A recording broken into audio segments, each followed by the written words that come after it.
सोचिए सुबह की पहली किरण जब अलार्म को स्नूज नहीं करते बल्कि सीधा बेड से जंप करके फ्लोर पर उतरते हैं क्योंकि आपको पता है कि आज का दिन कुछ खास होने वाला है।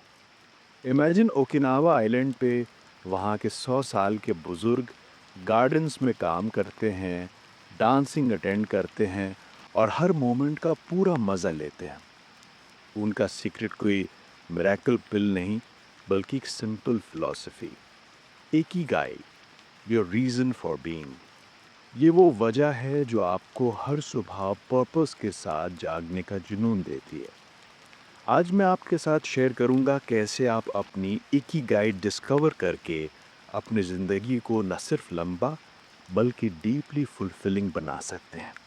नमस्ते दोस्तों, मैं हूँ आरजे मर्यादा और आप सुन रहे हैं 8 PM बुक्स, जहाँ रात 8 बजे हम मिलते हैं बेस्ट सेलिंग बुक्स के साथ जिनमें छुपी होती हैं लाइफ चेंजिंग इनसाइट्स।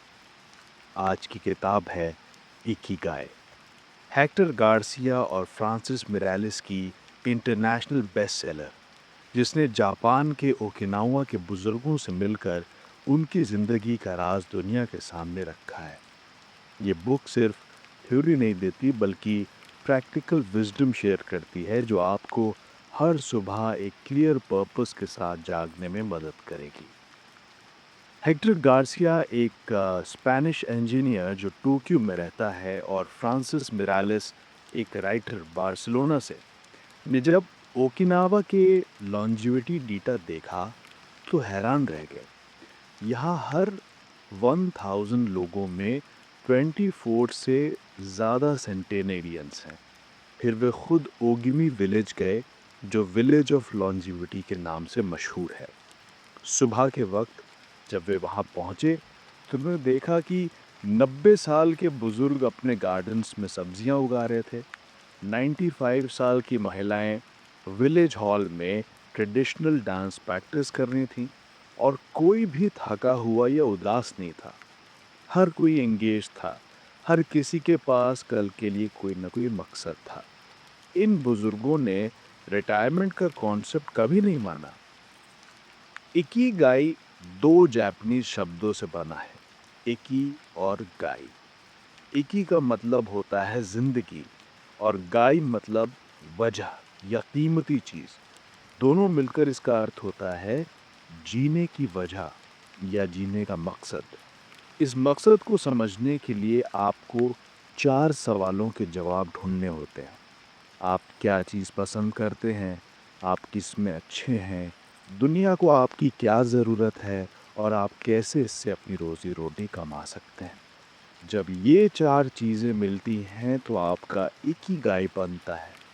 ओकिनावा के बुजुर्ग अपनी ज़िंदगी इन 4 चीज़ों के दरमियान बैलेंस बनाकर जीते हैं। उनका पैशन, हुनर, सेवा और ज़िंदगी चलाने का ज़रिया सब एक साथ होता है। ओकिनावा के बुजुर्ग अपनी लंबी ज़िंदगी के राज के रूप में कुछ छोटे हैबिट्स रखते हैं। वो कभी भी 100% पेट भरते नहीं हैं बल्कि 80% तक खाते हैं ताकि सेहत बनी रहे। हर रोज़ वो फिज़िकली फिट रहते हैं, पर जिम या इंटेंस वर्कआउट की जगह अपने दिन के काम जैसे बागबानी और तैरना को फिज़िकल एक्सरसाइज समझते हैं। उनका सोशल नेटवर्क मोयाई सर्कल्स के रूप में होता है, जहाँ छोटे दोस्तों का ग्रुप आपस में ज़िंदगी भर सपोर्ट प्रोवाइड करता है। और दिन की छोटी खुशी के पल, सुबह की चाय की खुशबू, धूप में बैठना, बच्चों की हंसी, ये इनको नेचुरली खुशी देते हैं। इकिगाई का एक इम्पॉर्टेंट पहलू है फ्लो जिंदगी में। वो हालत जब आप किसी काम में इतनी घुल मिल जाते हैं कि वक्त का पता ही नहीं चलता। टोक्यो के न्यूरो साइंटिस्ट केन मोगी ने इस स्टेट तक पहुंचने के लिए 5 ज़रूरी चीज़ें बताई हैं। छोटी शुरुआत, अपने ऊपर कठोर ना होना, संतुलित रूटीन बनाना, छोटी जीत को सेलिब्रेट करना और हर पल को पूरी तरह से जीना। ओकिनावन बुजुर्ग अपनी रोज की जिंदगी में नेचुरली इसी फ्लो में होते हैं। आप भी अपनी इकिगाई ढूंढ सकते हैं। अगर अपने आप से पूछें, कौन से काम ऐसे हैं जिसमें आप घंटों मेज़ लगातार बिठा सकते हैं बिना थके?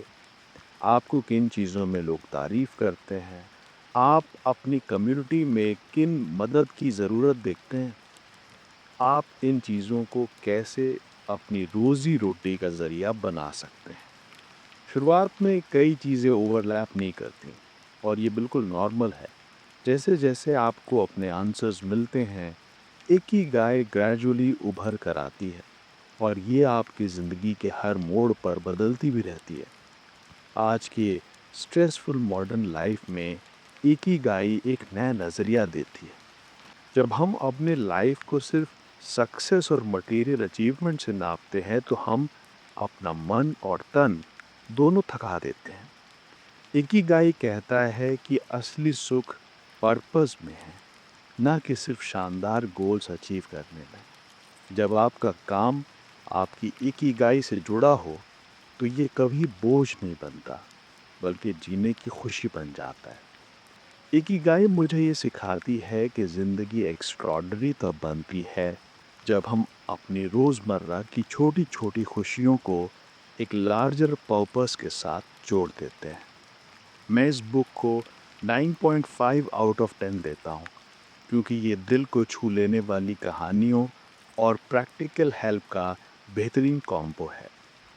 अब मुझे बताइए, आप अपने जीवन में पहला छोटा कदम क्या लेंगे अपनी इकिगाई की तरफ? कमेंट्स में लिखना ना भूलें।